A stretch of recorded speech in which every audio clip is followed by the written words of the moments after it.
camera settings. It's very hard for me to deep dive into this. If you're an amateur, it's hard for me to explain, but I'm going to drop into 4 different points that I think are really important. No matter if you're using your phone or a DSLR, there are 4 things you need to be aware of on your camera. 1 is format. Please make sure you are filming at the highest format that you can. 4K, do it.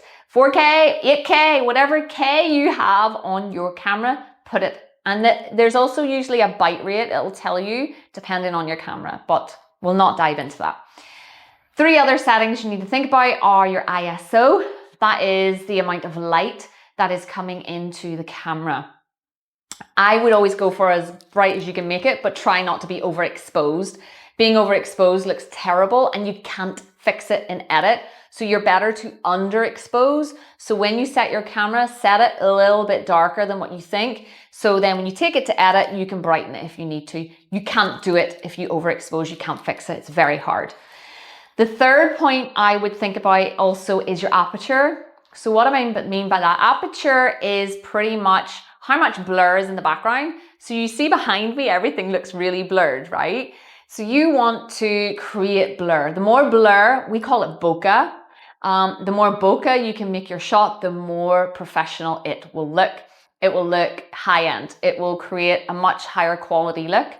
On your phone, you will see there is a feature called, Johnny, what's the feature? Portrait mode. Portrait mode. Or cinematic if you're doing video. Cinematic, depends on your phone. And what that does is that separates you from your background, but you need to have space for that to happen.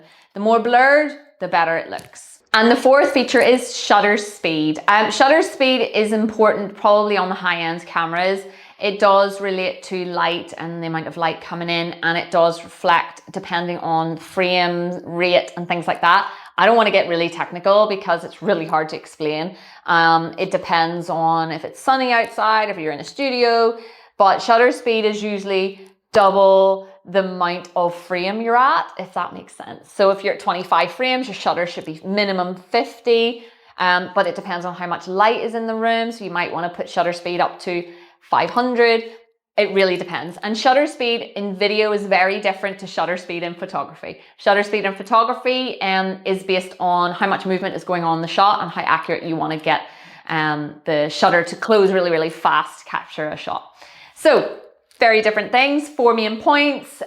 Google them if you're stuck, but the main ones, think about format, how much blur is in the background, which is your aperture, and your ISO. If you can get those 3 right, you can win at creating quality content.